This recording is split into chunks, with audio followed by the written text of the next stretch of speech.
దేవుని పరిశుద్ధ నామాన స్తుతి కలుగునగాక. దైవ వాక్కు అనే డైలీ కార్యక్రమానికి ప్రేమతో మిమ్మల్ని ఆహ్వానిస్తూ ఉన్నా.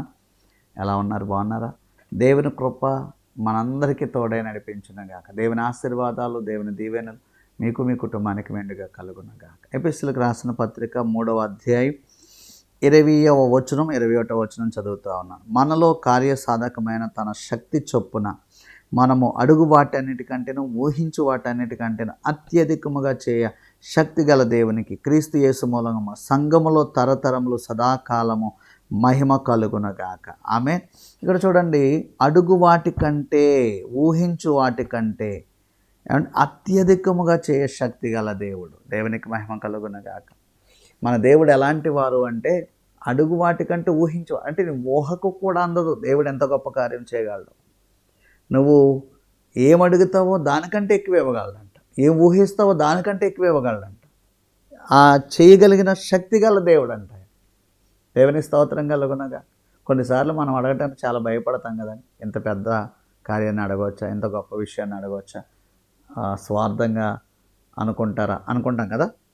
కానీ క్రీస్తులో ఉన్న గొప్ప భాగ్యం ఏంటంటే ఊహించే దానికంటే అధికముగా, అడిగే దానికంటే అధికముగా ఇవ్వగలిగిన సామర్థ్యం కలిగిన దేవుడు. నువ్వు అడగాలి, నీ ఊహకు మించి దేవుడు ఇవ్వగలడు. ఆయన శక్తి, ఆయన సామర్థ్యం అంత గొప్పది. అబ్రహాం గారు ప్రార్థన చేస్తారు, ప్రభువా నాకు ఒక్క బిడ్డనే చాలని. దేవుడు అబ్రహాంను బయటికి తీసుకెళ్ళి చెప్పిన మాట ఏంటో తెలుసా? ఆకాశ నక్షత్రాన్ని చూడు అబ్రహామా, ఇసుక రేణువులు లెక్క పెట్టగలవా, నక్షత్రాలు లెక్క పెట్టగలవా, నీ సంతానాన్ని నేను అలా చేస్తాను. అబ్రహాం ఊహించుంటాడంటారా? ఆకాశపు నక్షత్రాల వలె నా సంతానం దేవుడు చేస్తాడని, ఇసుక రేణుల వలె దేవుడు నా సంతానాన్ని చేయగలడని అబ్రహాము ఊహలో కూడా వచ్చుండదు. అది ఒక్క బిడ్డిస్తే చాలు, నా ఆస్తి అంతా ఆ బిడ్డకి ఇచ్చి వెళ్ళిపోతాను అనుకున్నాడు. కానీ దేవుడు అన్నాడు, అంతగా నీ సంతానాన్ని దీవిస్తాను. వండర్ఫుల్ గార్డెన్, వండర్ఫుల్ ప్రామిసెస్ అని. దేవుడు మనకు వాగ్దానాలు కూడా అలాగే ఇస్తాడు. మన ఊహకు అందవవి, మన ఆలోచనకు అందవవి. నేనైనా, నాకేనా, నాతోనైనా దేవుడు మాట్లాడుతున్నాడు అనుకుంటాం మనం. నిజమే, మనతోనే ప్రభు మాట్లాడుతాడు, నీతోటే ప్రభు మాట్లాడు. ఎంతైనా చేయగలవాడు, ఎంత గొప్ప కార్యమైనా చేస్తాడు నీ పట్ల. హల్లెలూయా. నువ్వు ఊహించలేనంత గొప్ప కార్యం చేస్తాడు.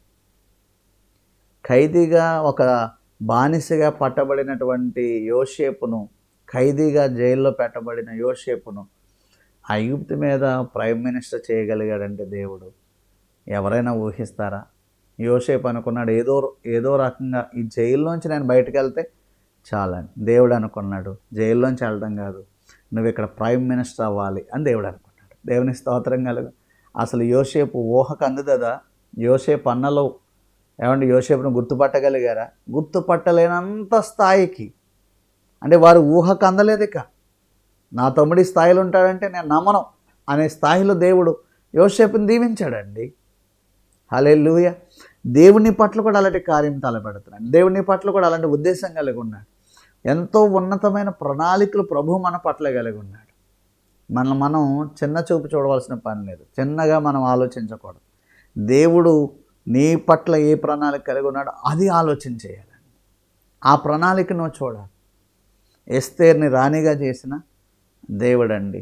మోషేను, అరణ్యంలో గొర్రెలు కాసుకుంటున్న మోషేను నాయకుడిగా చేసిన దేవుడండి.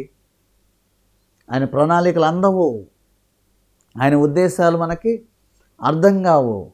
కానీ దేవుడు మాత్రం గొప్ప కార్యములు చేసే దేవుడు. సో దేవుని మాట నమ్మండి, విస్తారమైన దీవెనలు, గొప్ప కార్యాలు అనుభవిద్దాం. దేవుడు మిమ్మల్ని దీవించునుగాక.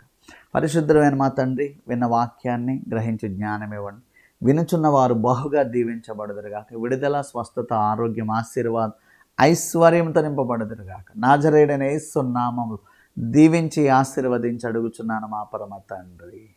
ఆమేన్. God bless you.